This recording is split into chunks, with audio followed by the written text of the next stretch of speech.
Hi. Hi. Hi. Hello. I'm curious about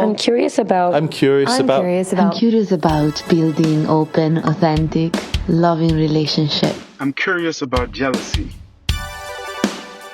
I'm curious about polyamory. Does it just mean that you're fucking all the time? How can I tell my parents that my partner is already married? I'm curious about how do you know when you're too busy to have another relationship? I'm curious about dominant and subordinate relationships. I'm curious about sexual health.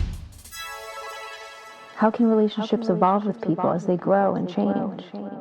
You know, there's a whole range of experiences that can be sex rather than just this one thing that we're kind of brought up to think, oh, that's what sex is and anything else isn't that. Welcome to the Curious Fox podcast for those challenging the status quo in love, sex, and relationships. My name is Effy Blue. Today, I'm joined by none other than the full cast of the Multiamory podcast.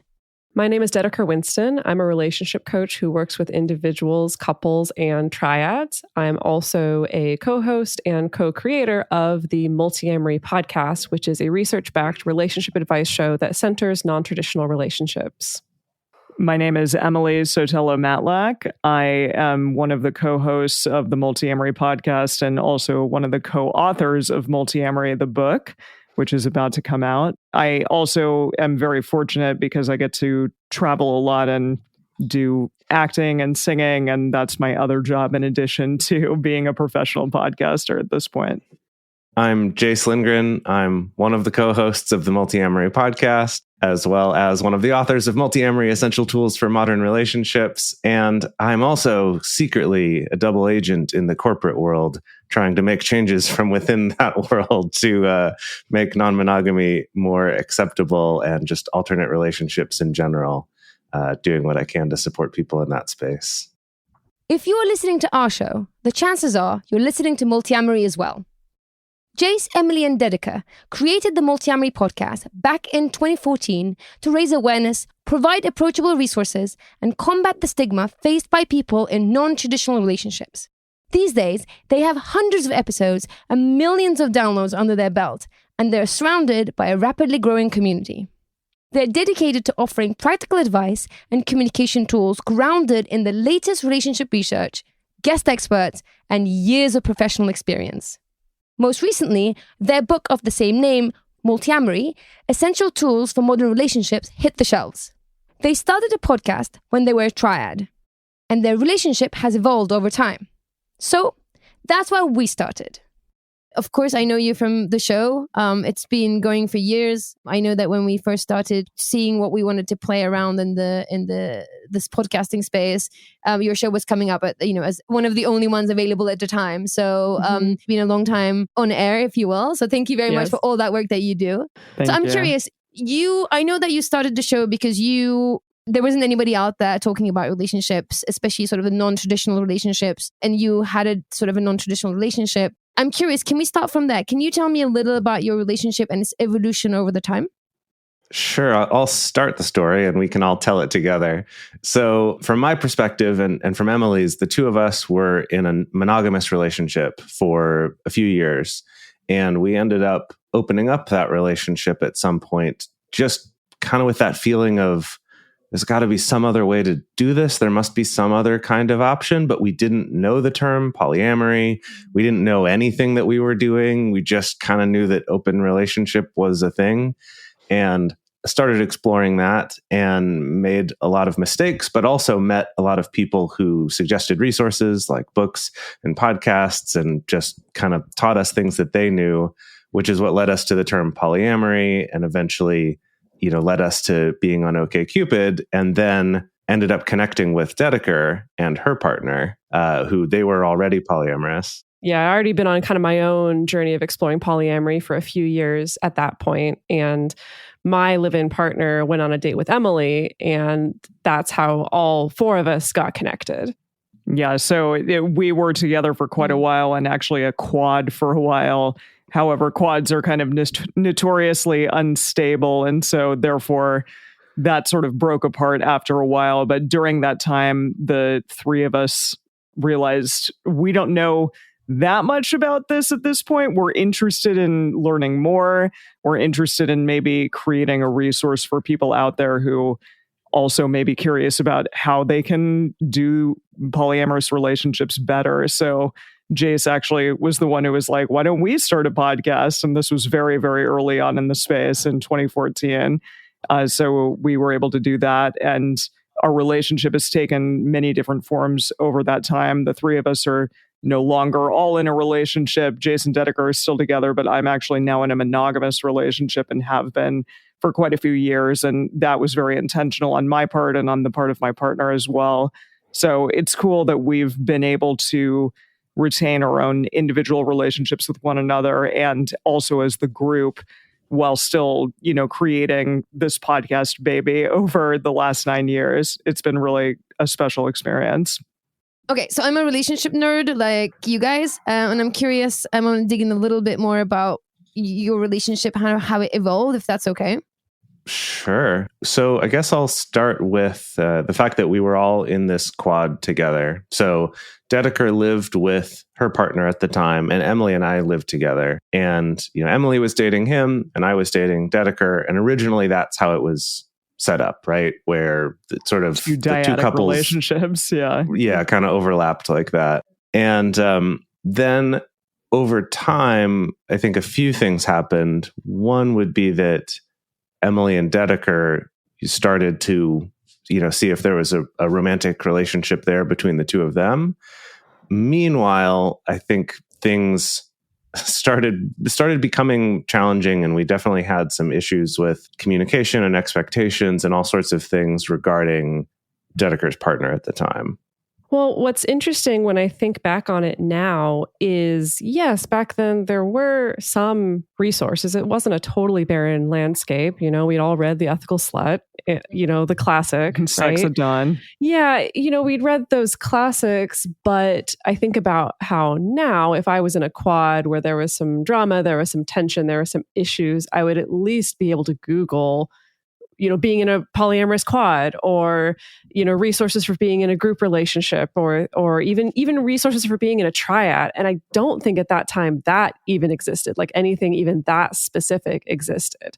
Now, do I think that would have totally saved the situation? Maybe not necessarily, but it is funny to think about how the landscape has shifted so much, and how I'm so grateful that there's at least a lot more people, whether they're educators or people who are creating content, but just people who are just open about their lives and what makes it work and what doesn't make it work, right? And of course, we didn't have another quad or even triad role model to look to, really. We were just sort of in the middle of the ocean, just swimming around trying to figure it out on our own, I totally get that. And I know that I love that these days we have so many more options in terms of role models and people talking about it. And also there's a lot of ground being covered on intersectionality and all that kind of stuff. So I love that all those resources are available now. And there weren't that many back then. And I'm also curious, even before that, how did you arrive at non-monogamy? What were you were in monogamous relationships. What were the impetus for you to go, hey, this is not working out. We think there's something different out there. And can you speak a little bit about that?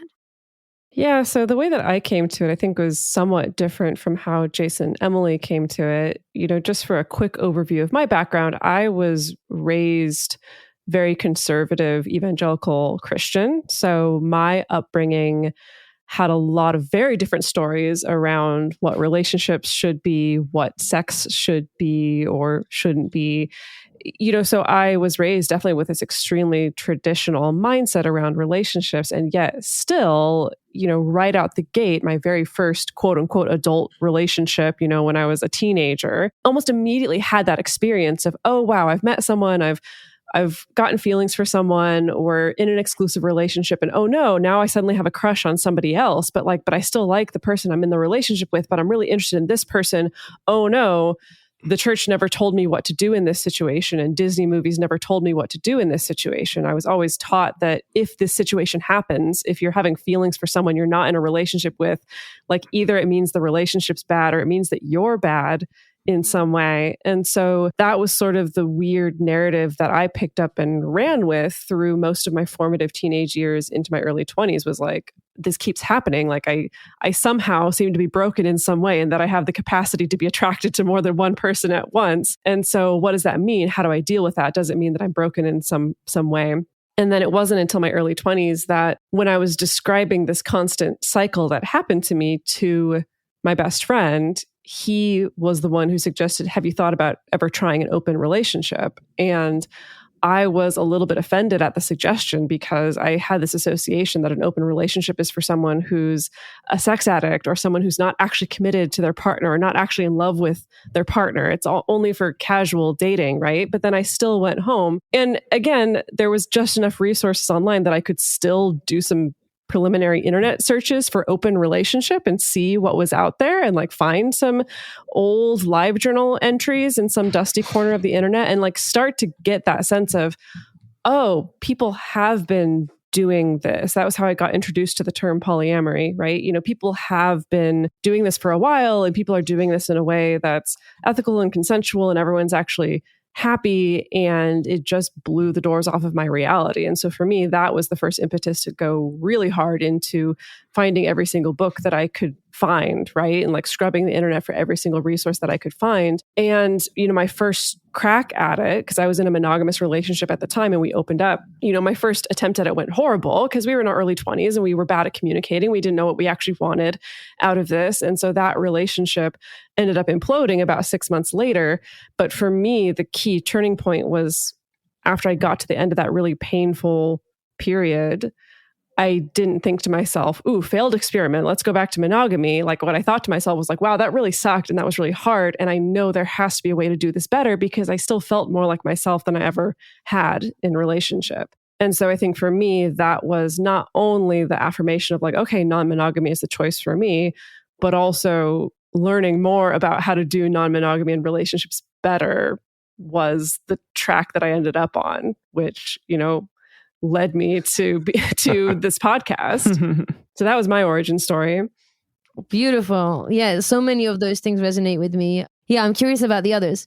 Sure. Yeah, I'll go. So for me, my upbringing was similar to Dedeker's in terms of being raised Christian and being very much in that community, but I think a slightly different flavor of Christianity, but still with all that baggage about this is how sex should be, that monogamy is the only option, you know, all those sorts of things. However, for me, kind of the initial seeds of dissent were in the fact that I had, I guess he wasn't technically an uncle, but sort of like a good friend of my dad who is gay. And that I just thought was super cool. He was like a dealer in Vegas and, you know, super cool guy, right? Would teach like card tricks and stuff. And so I was like, well, okay. You know, I'd kind of been brought up that was bad, that, you know, that being gay is bad and that God doesn't like it. And so I'm like, but this guy's cool. And then I start learning like, oh, there's more like celebrities and stuff out there that are gay that are cool. So like something doesn't add up here. That doesn't make sense. Like there's got to be something. So that kind of started those initial seeds of trying to figure out what there was. And that ended up basically leading to me gradually, you know, moving away from Christianity. But also during college, I read the book Stranger in a Strange Land, which I will say doesn't really hold up. To be honest, it does not hold up today in terms of how he writes about gender and women and stuff like that. But it was a hugely transformative book for me because I think being written in the 50s or whatever, it kind of spoke to that conservative side of me that had been, you know, taught as a Christian about how things work and then questioned it all. And in the book, basically, the main character kind of learns about separating jealousy and love and not associating, oh, if I'm jealous, that means I love someone. And instead saying, oh, if I love someone, why would I be upset about anything that made them happy, even if that thing was with somebody else? And for me, it was, and I bring it up just because it was that like all of a sudden my complete mindset on jealousy changed. Like overnight, basically, like whatever day I read that part of the book, just it changed completely. And so from there, you know, over the next several years, I still didn't think that open relationships or polyamory or anything was an option. I didn't even really know that was a thing people could do, but it was more of that like, gosh, if only I could live in a sci-fi world like this where that's possible, that would be cool. And over the years, experimented a little bit with, you know, different partners through the years with, little bits of group sex or some kind of open relationship type things over time, or maybe just trying to do, like, there was a period where I was casually dating a couple different people, but they did know about each other. And I was trying to be like, well, I feel like they should know about each other and I don't want to hide that fact. And so I was kind of like playing with the seeds of polyamory, but without knowing what I was doing and probably not doing a great job of it. And so for me, later discovering it for real, through my relationship with Emily and then with Dedeker, was that like, oh, wow, this is something that I feel like I've been looking for or wished were possible. And now it seems like it actually is. And so for me, it was similar to Dedeker of like, wow, I think I finally found this thing that's worth working at and trying to figure out. Beautiful. Did you and Emily, when you started your relationship, was the idea was to be non-monogamous from the beginning? No, definitely not. I mean, we were monogamous when we started dating for sure.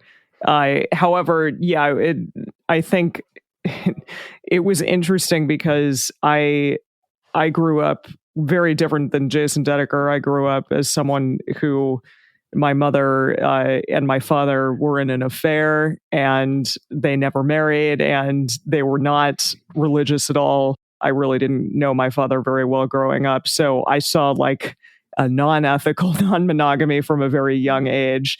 And I think I kind of wanted to be the opposite of that as a young person and find a monogamous partner.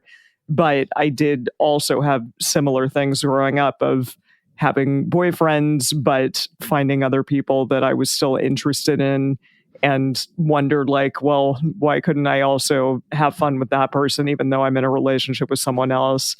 But, I think for a very long time expected my life to go in one direction. And that direction was I'm going to get married eventually and I'm going to maybe have kids with that person and things along those lines. But it made so much sense when Jase and I kind of realized, hey, something isn't exactly working the way that we want it to in this relationship. And we still have a lot of interests outside of just what our relationship specifically is. And that may lie in meeting other people, discovering more things about ourselves. Jase is a little older than Dedeker and I are. And, I felt like I was quite young at the time and still wanted to explore a lot of other things. So I think really overall in non-monogamy made a lot of sense as Jase and I were getting into it. And just finding Dedeker also, and for me being able to explore my sexuality in a way that I hadn't ever before, because I think for a very long time, like I was interested in women as well. And I never had really gotten a chance to go there or to experience that. And so I think that that's a part of non-monogamy that has been really rewarding for me also, is getting to do something along those lines, like explore my bisexuality in a way that I never had before. Yeah, it's interesting that even all three of us had, somewhat different in some ways, somewhat overlapping in some ways, that like all of us got this very like, I would say homophobic upbringing as well. I guess it makes sense with the religious upbringing, but Emily, with your upbringing being very distinctly non-religious, that you still absorbed some of that. I think I still absorbed. Yeah, it's just a fact of knowing, hearing so much about the heteronormative track of what relationships are and that's kind of the right way to be. And, I think that that's changing so much now, which is phenomenal for young people today. But definitely that's still seeped into my like cultural, overwhelming overbeing, I guess. And that's kind of too bad that was the case, but it definitely it has changed. And, my relationship with my mom, we've been able to explore that and talk more about, you should change your thinking and update your thinking and things around that too. Yeah, I think it's something that the three of us have all noticed is that having the ability to be polyamorous or let go of some of that strict idea of what relationships need to look like has also opened up that ability to explore our own sexualities more and to experience more things. Because it's almost like as soon as you stop holding on really tight to this one idea of how things can look, it opens up a lot of other options because you start to see oh, well, maybe I don't feel like I'd want to do, that I'd want to be with a man in this way, but maybe in this other way, that'd be nice. And then it kind of led to everything else, like reevaluating what sex means. And that, there's a whole range of experiences that can be sex rather than just this one thing that we're kind of brought up to think, oh, that's what sex is and anything else isn't that.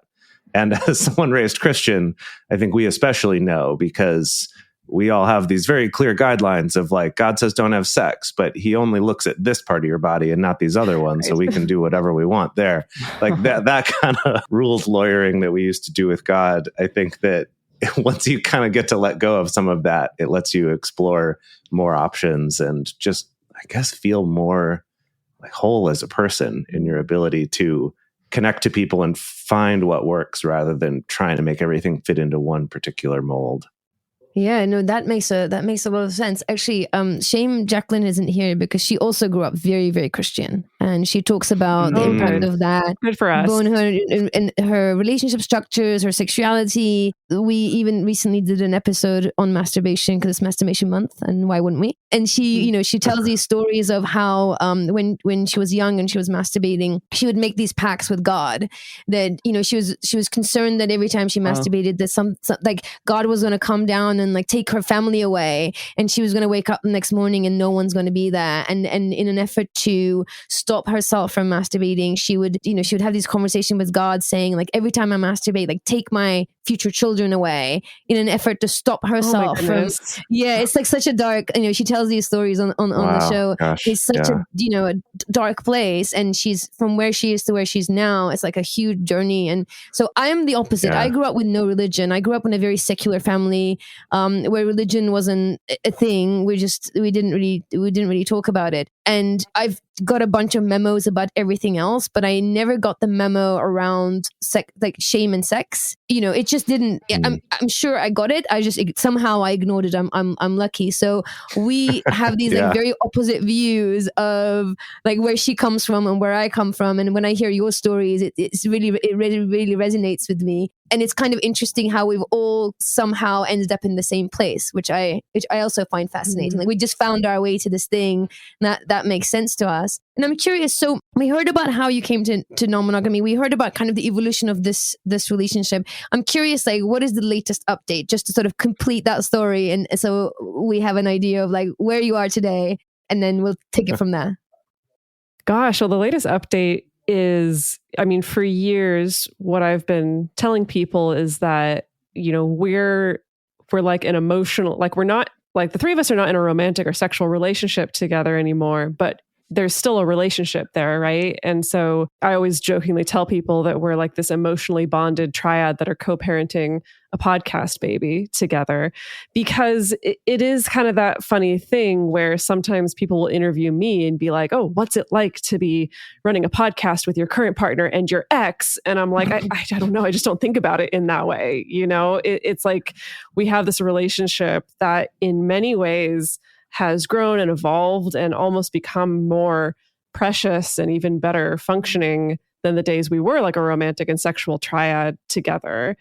And so, that's kind of been it. It's been this really, really beautiful progression of not just being business partners and not just being podcast co-hosts, but really being chosen family at the end of the day. Like it's, these two other people are some of like my most precious relationships ever. So I don't know. Are there any other updates to our relationship that I'm missing? Can y'all fill in for me? I know that I call myself more like ambiamorous as well now, because I'm currently in a monogamous relationship. But I know that polyamory, if that were back on the table in a relationship, that I could go back to that for sure. I think it is great to have the option to be really intentional in whatever relationship it is that you choose. And that's a thing that people come to together. Or if they realize, I think like Jase and Dedeker, that no, I am polyamorous, that is the relationship structure that works best for me, and that's the only thing I'm going to do. That if you are faced with that option of, well, this the only way that you can be in this relationship is if it is monogamous, then that's not something that they're going to do. So I appreciate that we have that different perspective on the show, because there are a lot of people who listen to our show that are monogamous. And I think a lot of the tools that we talk about can be used in any relationship structure you're in. Yeah, I'd say overall, that's the one big shift I would want to get across is that while we started our show specifically about polyamory and talking a lot just from our own personal experience with our relationship together, that the podcast has very much changed over the years, kind of gradually over the past 9 years, to being one that's a podcast show that's about research-based relationship advice and that talks about non-traditional relationships like polyamory and various kinds of non-monogamy, but talks about that in a very frank, just normal way, as in this is just a normal way people do relationships, but that the focus is more on, what can we learn about relationships? How can we all do relationships better, no matter what they are? And that's not just non-monogamy and monogamy, but that's also our relationships with our friends and our coworkers and our family members and all of that, because over the years of researching and putting on this show, we've just seen that relationships are relationships and that we as a society have kind of artificially put these boxes around, oh, well, this one has sex in it, so therefore everything needs to be treated differently. We have all this different lore, all this different, belief and meaning we put on it. And then these other ones that are not that are all different. And it's just not true when it actually comes to how we as humans connect to each other and consider each other important, and then how we communicate about that and make that a good relationship. So I think that's kind of, to finish the story about the show starting to where it is now, that's probably the big shift there. Nice. Beautiful. So what have been the highlights, like both in terms of your journey within your relationship and also doing this podcast for 9 years? I know that we are on our 7th year actually this month. So we were actually asking this question to ourselves, like it's been a crazy journey. Well, not with the podcast. The podcast has been about 3 years, and then the Curious Fox as a community in New York and all that. The whole journey is about 7 years. And we were actually just reflecting on ourselves going, what have been the highlights and what have been the biggest challenges? So I'd love to extend that question to you. I'd love it in like 2 parts. One, in terms of your relationship journey. So kind of stumbling into it and trying to figure it out, and then finding a good rhythm and understanding yourselves in the context of relationship structure, be it non-monogamous, polyamorous, or now monogamous. What has been the highlights and what have been the challenges? And then I want to ask the same question in your podcasting journey as well. But let's start with the relationship stuff, if that's okay. Yeah, I can jump in to get that started. As far as the relationship stuff, oh man, well, I don't know if anyone else experienced this, but the pandemic really shook things up for me and the rest of the planet, obviously. The pandemic was really challenging in that, already leading up to the pandemic for several years, like I'd had these 2 long-term partners who were living in different countries. And then when the pandemic kicked off, all of a sudden borders are closed and don't have the freedom to travel, don't have the freedom to connect in the same way that I was used to. While at the same time, also working as a relationship coach, working with everybody else's relationships that are now suddenly under new circumstances and new pressure. It was a really, really difficult time. And what I actually loved about going through the pandemic was that it really drove home to me the importance, again, of like my non-romantic, non-sexual connections. And in particular, that plays out among the 3 of us, right? That I really love, although the 3 of us spend like so much time recording and doing business stuff and sometimes getting into squabbles and having to make decisions and just getting so exhausted from working so much, but like we still enjoy actually having the 3 of us like in person together, having just like hangout time together, like having that really, really nurturing relationship is really wonderful. And then that really got driven home to me at the beginning of 2022 when I had a big breakup with one of my long-term partners, that it was like all of these other connections, all of these like deep friendship connections that like really supported me and really sustained me. So that might be one of my own just personal highlights, but I feel like that was one of the lessons that like really got encoded for me going through the pandemic was, again, I guess sort of a more of this like relationship anarchist take on not wanting to always default to, oh, my romantic and sexual relationships come first in all things, and they're the things that I want to spend the most energy and time and focus on. But like all of my varied friendships are also incredibly important and life-giving as well. So I think that's the highlight for me, at least in the most recent history, as far as like relationship stuff goes. That's super interesting to hear from you. One of the sort of the running jokes and the thing that I say a lot is the same advice that goes for your financial investments and your relationships: diversify, diversify, diversify. Oh, that's good. And I think that's what I'm hearing from you. So that we need a portfolio of different connections to really sustain us and our well-being and our mental health. So it's beautiful hearing that from you. So it's a beautiful highlight. Yeah. What about challenge?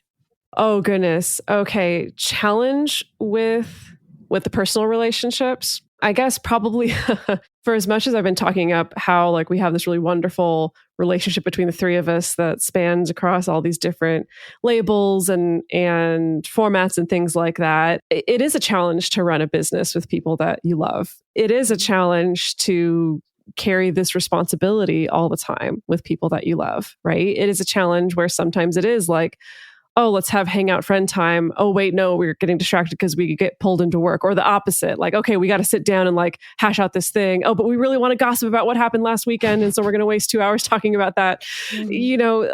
I think there's really wonderful benefits to having a project like this with people that you love. And then there's also the challenges as well. So I mean, that's the thing for me is always coming back to having to renegotiate, having to reevaluate. Fortunately, we are really strengthened and bolstered by the fact that we've spent 9 years every single week talking about communication and about relationship tools, right? So we have a lot of tools under our belt that has helped us get through a lot of these challenging situations.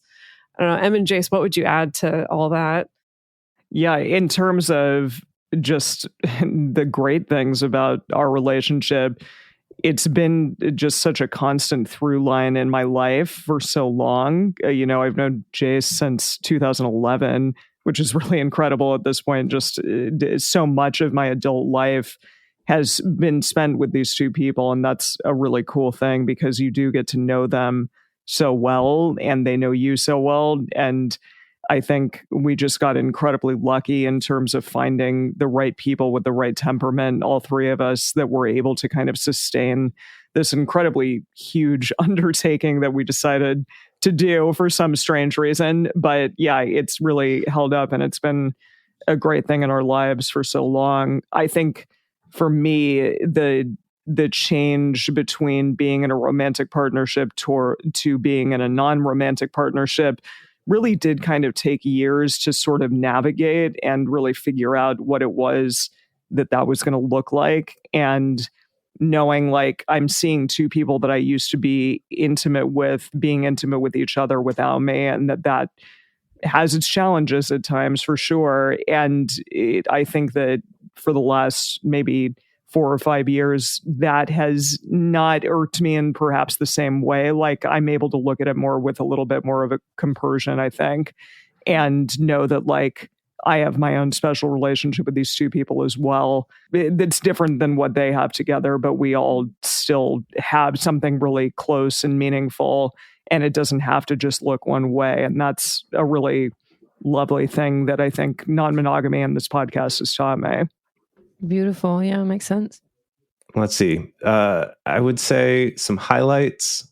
Gosh, I mean, it's hard going third, right? Because I think that I want to echo all the things that the two of them have said already. Let's see. As far as highlights go, I think for me, it's just when I think about the fact that I've gotten to have some really amazing relationships over the last, 10 years or however long, where I can think back and go, wow, gosh, yeah, I kind of got into this new music or got into this new hobby because of this relationship I was in who showed me that thing. Or maybe it's like, oh, this is a person we went to, dungeons or play parties with, and that's not something I probably would have done on my own. Wow, that's so cool that I got to learn that and have that experience. And I think that's a normal part of dating. We get to learn things from the people we connect with. And at the same time, I get to say, wow, Dedeker and I are celebrating our 10-year anniversary later this year. I have something that's so long and so stable like that. And then to also say, and I have this relationship with Emily that's been this very, intentionally crafted, very loving and caring relationship where we've gotten to, encourage each other's growth and, see things change over time. I think both of us are very different people than we were back in 2011 when we met. And I think that's been this really positive, great experience. And so getting to have all of that at the same time instead of having to live several different lifetimes in order to get all those experiences, I think is a pretty amazing highlight of being able to do polyamory and non-monogamy and just opening up the way I think about relationships. As far as challenges go, I'll, echo the same things that Emily and Dedeker have said. And then I'll add one that's maybe just a little bit silly. And that's that, so I also had a breakup right before the pandemic, actually. And then kind of wasn't really dating at all, during lockdown and all of that. Went on a couple dates over the last few years, which have turned into friendships, but not anything more than that.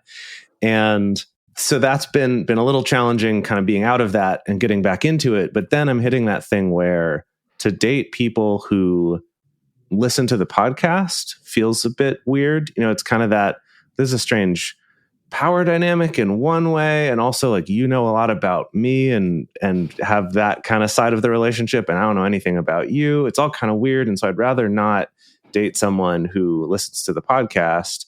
But as our podcast has grown, I've effectively eliminated a very large portion of the potential people I could date. So I'll just be silly and say that that's the challenge that comes to mind right now, besides the more serious challenges I think that Emily and Dedeker brought up. No, I totally get that. I think I was having a similar struggle in New York. It was hard to get away from just because my community, my work, everything, and the podcast, everything was so wrapped up. And of course, the people that I want to date are people who are into this dynamic. So yes, I was finding the so same. They would be into it, yeah. Yeah, exactly. So the people that you would date also just know you, but they know you too much, and you don't get to have a fresh relationship. So I totally understand that. Now that I don't permanently live in New York, that's definitely a highlight for me. One of the things about becoming a digital nomad, or not really nomad, but like the mover, the bouncer, the multi-hub life, which is what I call, is definitely being one of those like ways out, being able to like meet people that don't know me, I don't know them. Let's start from the beginning, tell me all, So I totally understand that. Beautiful. Okay, so the other big thing, obviously your relationship that you've nurtured over the years has evolved and grown and has sort of really shaped the way that you see the world. But you've kind of made something awesome out of it, which is the podcast. And of course, we have to talk about the podcast. So can you tell me similarly, did you say 8 years? Yeah. We're in our 9th year. 9 years almost. 9 years, almost 9 years. Yeah, I mean, almost a decade, right? A decade of work.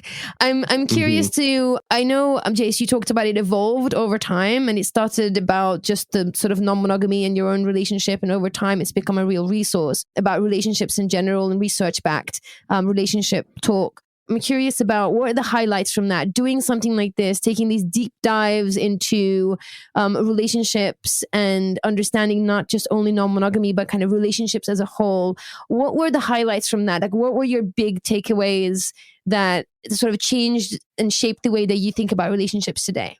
Yeah, maybe we can all take this one together. So I would say that as far as highlights go, it's been the community around the podcast. That when we started the podcast, it was originally just us thinking we're so interesting and talking on mic and doing this podcast from like a pillow fort on one microphone in the bedroom, right? Like it's very, very off the cuff, kind of casual, humble beginnings. Yeah. And after, I guess, a year or two, when we started our Patreon, and part of that, we're like, what should we do as a reward for that? And like, oh, let's do a private Facebook group where people can join. And yeah, then they'll want to talk to us. That'll be great. And then what we actually learned is that was way more popular than we expected.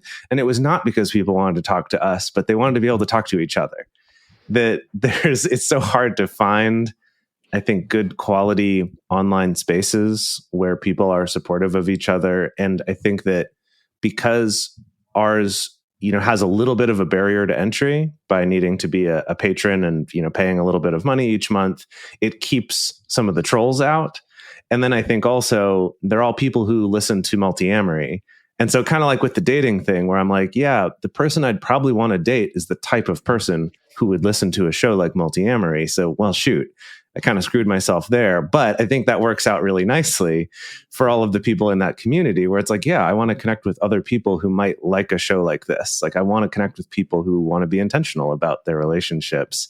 And just seeing how that's grown and kind of taken on this life of its own, that it's almost like we get to observe and be a little bit part of this really cool community rather than it all being centered around us, which I think is what we thought it might be at first.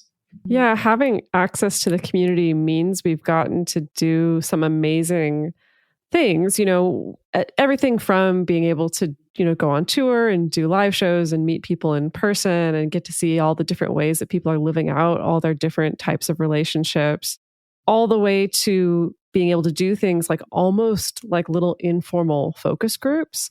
So as in, we've done some, like we'll have a Zoom meeting sitting down with like a handful of our listeners and our patrons just to talk about our radar tool, for instance, like our check-in tool, and just getting a sense of, are you using this? How is it going? What are the ways that it's going well? What are the ways where it's challenging? Like, have you modified this tool in any way to fit your relationship so that with the tools or the concepts that we introduce on the show, it's not just based on our own personal experience. It's not just based on the stuff that we research, but we have this sense that like, oh, this is actually being used in real life ways and being modified and being built upon. And so getting a sense of that has been really, really cool. Again, just like seeing the ways that the community has like picked up stuff and run with it and made stuff that's like way cooler than we could ever come up with has been amazing. And like something that, if you're creating in a vacuum or if you're creating in a different medium,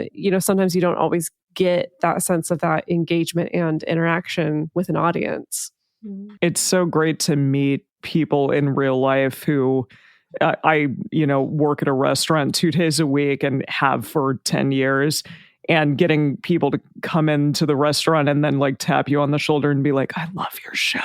And like, thank you so much. Or, this episode saved my marriage or whatever. It's really incredible hearing that. I mean, I was at the Hollywood Bowl once and somebody like ran across the stadium and went like, oh my God, are you Emily from Multiamory? And that was really cool. It's wonderful to get to hear stories of people's relationships being changed in some way by what we do. And that is just incredibly humbling and incredible to know that we have the capacity for that kind of change. And I think everybody does. And to be able to enact that in somebody's life is just a really meaningful, wonderful experience. So I'm glad that our show has evolved and changed over time, that it's not just like one group of people that can be done for, but hopefully even as we continue to grow, that just becomes more and more inclusive. I love that. Yes, when you hear the impact or you get that kind of feedback, when you get a really glimpse into the impact of what you're doing in people's lives, it's definitely like, it makes you feel alive. So I completely understand that. It's beautiful. It's beautiful.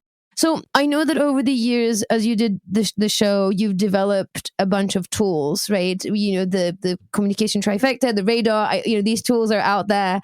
And I know some of them are sort of developed as a part of this relationship. I know some of the stuff was like adapted from management tools. It's beautiful, the evolution of them. And they are now a book. Multiamory is now a book.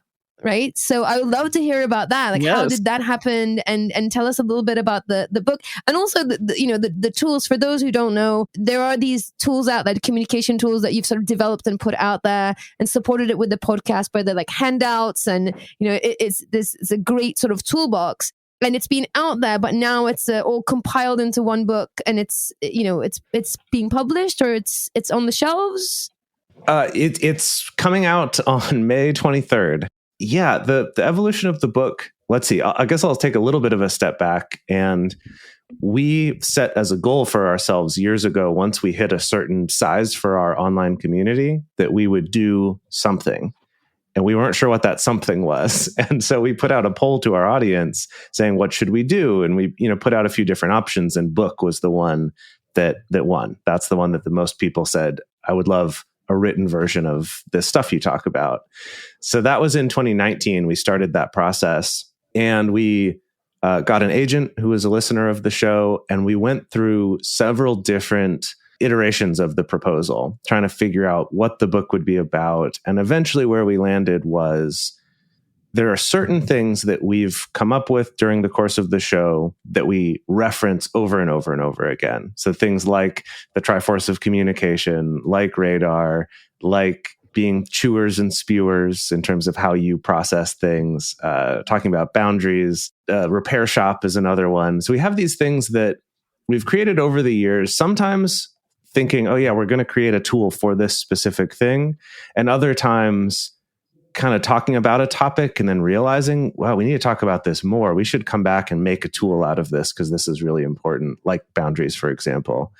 And what we realize is there's these things we reference over and over again and that we hear from people that they share with their partners. We have listeners that are therapists who say, I use these tools all the time with my clients. This tool is the one that changed my life. You know, those sorts of things. And we said, okay, we have the gift of this kind of, like, these things have been vetted for us. We didn't have to just sort of write a book and see what was good in it. It's like, okay, look, we know what's really worked for people and that we have these many years of us making these things to find these are the top ones.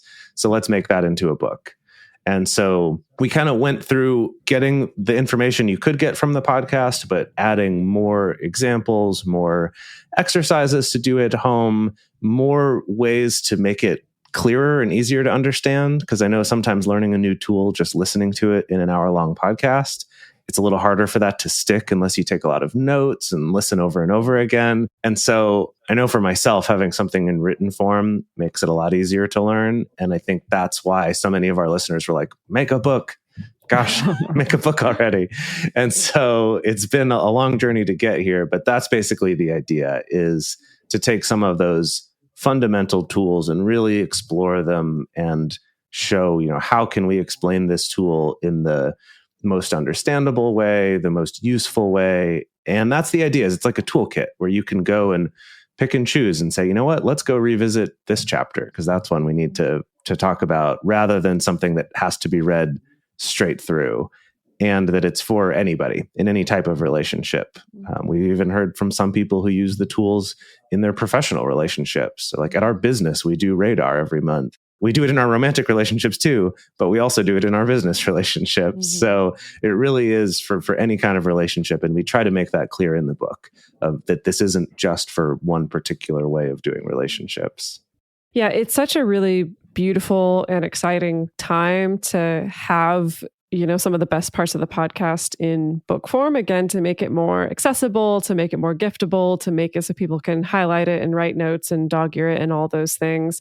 And it was also such an interesting experience being able to co-write together as well, where, we're fortunate in that we've produced the podcast together and we've been working together for so many years. And so we have a lot of tools and a lot of good connection, but still a wholly new challenge to be writing together as well, to be co-authoring together, but it was all for the better. It was like so good to be able to have two co-authors whose feedback I knew that I could trust, like even at times, like if I disagreed with it or whether I agreed with it or whatever, but just knowing that like we all had each other's back in that way. So just like super grateful even to have the experience and then also to be able to share it with the world as well.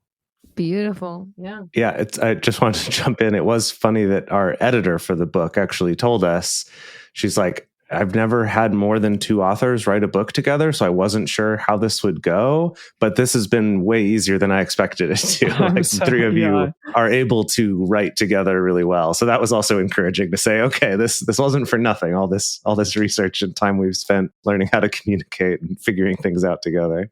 Yeah, the process took, I think, less time than we imagined that it might. We were worried a couple times that, is this not going to work out the way that we wanted it to? But then it ended up being okay. And so I am just really excited to get it out there in the world and get feedback from people and see, what they think of it being in written form. And I hope that using like the homework assignments, for example, that will even instill more of an understanding of a particular tool and enable them to use it in their own life even more easily than if they had just listened to an episode. I know this would be hard. It's like picking your favorite child But I can't help but ask, if you were going to share one tool, if you just like bumped into somebody in a bus stop and they, just somehow mentioned they were, amidst a relationship situation, and you were going to just tell them one tool that you think is gonna like just help or change or cause a shift, what would that tool be? The first tool we talk about in the book, and one that I think is so beneficial and so easy to use, is the Triforce of Communication. And it's really just letting people know what it is that you want out of a conversation and having them be able to give that to you. I think so often in conversations, especially if we're in conflict or if we're in turmoil, a partner may just jump immediately into, I want to fix the problem, I want to give you advice, but that's not always what we need.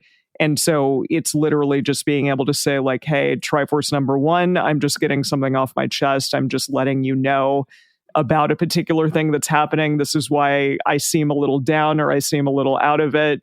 I'm just letting you know like where I'm at. Triforce number 2 is, hey, I really want some love and some understanding, maybe a poor baby, maybe just some cuddles. I just am going to tell you and I want you to love and understand me. That's it. And then Triforce number 3 is finally getting into that advice that let's problem solve here. Let's work together and be collaborative. But you're asking for that as opposed to a partner just automatically giving that to you. And you don't necessarily need to use the words Triforce 1, 2, or 3. You can just be able to meta communicate, which is something we talk about all over the book over and over again. But really just say to your partner, this is what I need. Can you make sure that we do that and that you give that to me? And I can give that to you in a conversation that you have where you need something from me. I love that. I think that's something that has actually changed my relationship with Jacqueline. I'm a problem solver. I'm a natural problem solver. I'm the happiest when I'm solving problems. And I mean, all sorts of problems.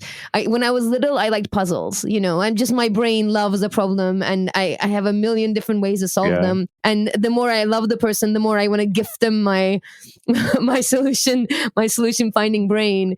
And it's definitely something that Jacqueline and I have learned over time as friends and collaborators, creative collaborators, is to be able to say, I'm going to share this with you and I just need you to listen. Or I'm going to share this with you, I just need you to be my cheerleader. Or I'm going to share this with you because I need that brain of yours, and vice versa. So I love that tool. I love that that's out there because I think it really makes a difference in the communication, in the fiber of the communication, not even what you're saying, but just the way you're arriving at a conversation and any kind of dialogue. So I love that tool. And I totally get why it's your number 1. Emily, is it the same for the rest of you, or do you have other number 1s? Jason and Dedeker, do you have other favorites? Oh gosh. Okay. Well, I will sandwich myself in the middle here to say that I think if you put me in the bus stop scenario, because I think my favorite tool changes on the context, but if I'm thinking of the bus stop scenario, if a stranger comes up to me and explains I'm having these relationship issues, what would you recommend? I think my number 1 tool is actually a tool that's not original to us, but we have riffed on many, many times, and we do cover it in the book. And it's just the acronym HALT.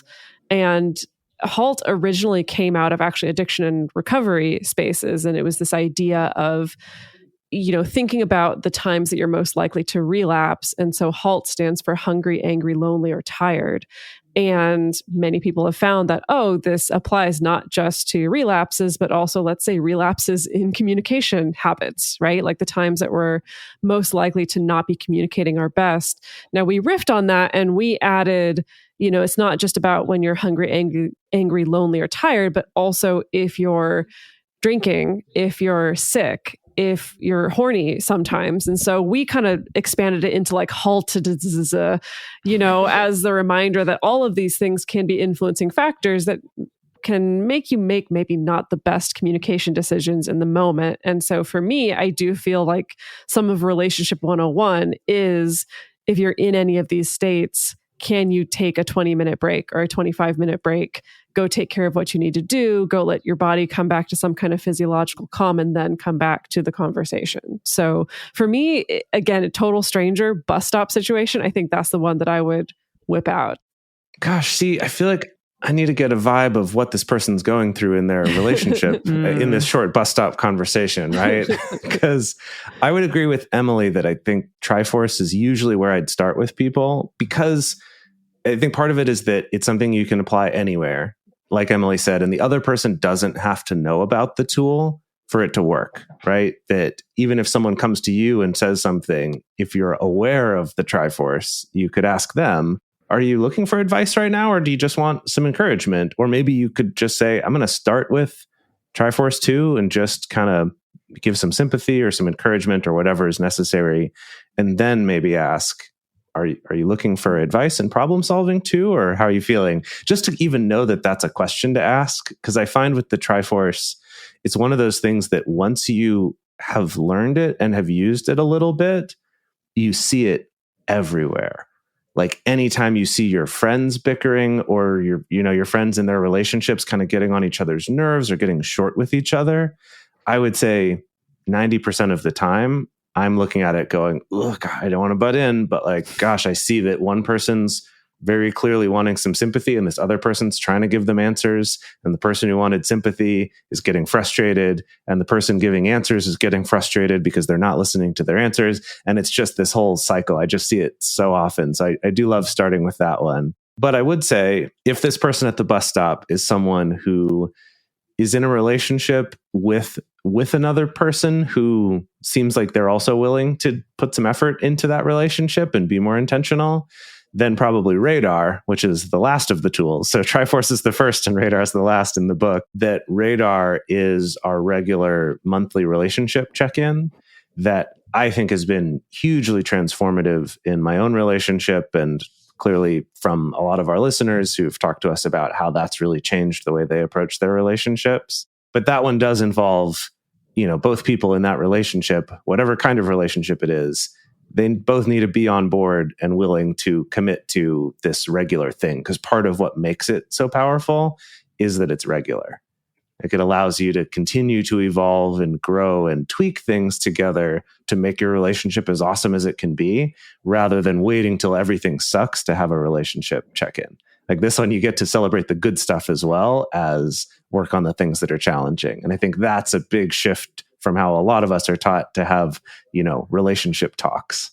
For sure. Absolutely. I also find things like regular check-ins like that, especially if you're arriving with some sort of a structure, and I'm familiar with Radar, and it's a great structure to arrive with. And if you're taking notes over time, you're also getting this beautiful sort of chronicle of your relationship as well. You don't, it doesn't have to be like written out notes, but if you've been doing it for a while and you look back and, you keep notes of it, it's just like a beautiful chronicle of like where you've been, the ups and the downs, and what are the sort of the through threads of like this always works, or this we seem to suck at. This thing is coming back, and I like the idea of that as well. I think it's great for having a cadence of here's a place that we're going to talk about this, so things don't build up and you don't get this anxiety of like I'm not going to be heard, I'm not going to be seen, or when are we going to talk about this? There's never a good time. That there is a time set and a place that's dedicated to that, and it's great for ongoing maintenance and kind of having that place. And over time, I think it just makes for a beautiful record of like where you've been and being able to look back at that as well. A great self-reflection tool. So yes, I see the Radar as well. Yeah, all of these tools are awesome. Whoever this bus stop person is very lucky. He's getting great advice. Whichever advice they take, it's gonna be good.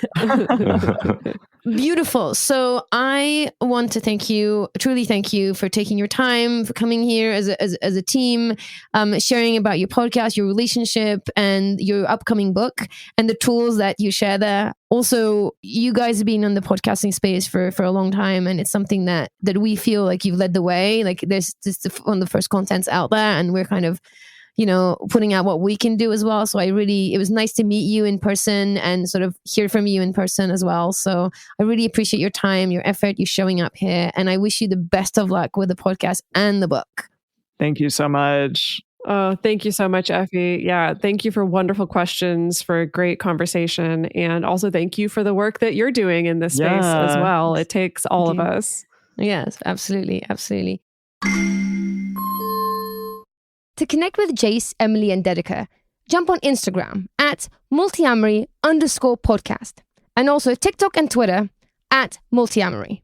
Definitely check out their book, Multiamory, Essential Tools to Modern Relationships, available at your local bookstore, including the Curious Fox bookstore at wearecuriousfoxes.com/reading list.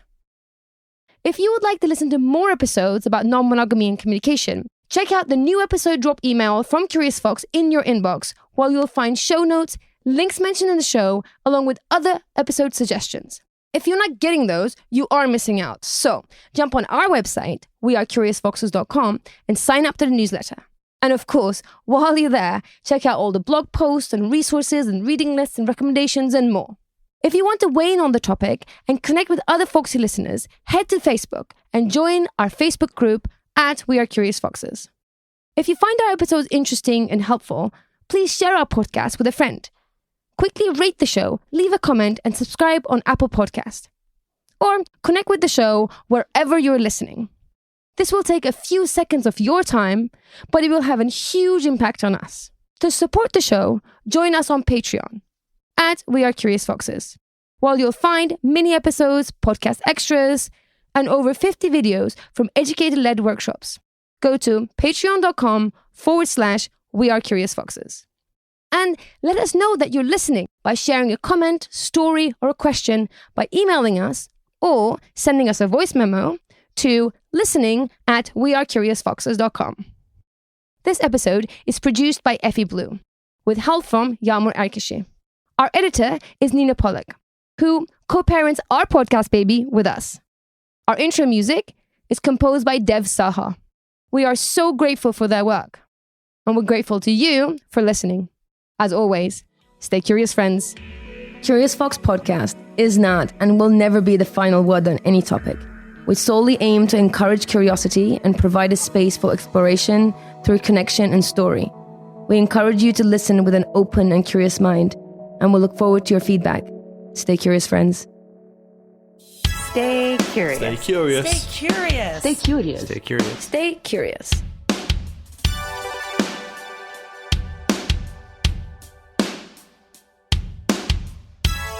Stay curious.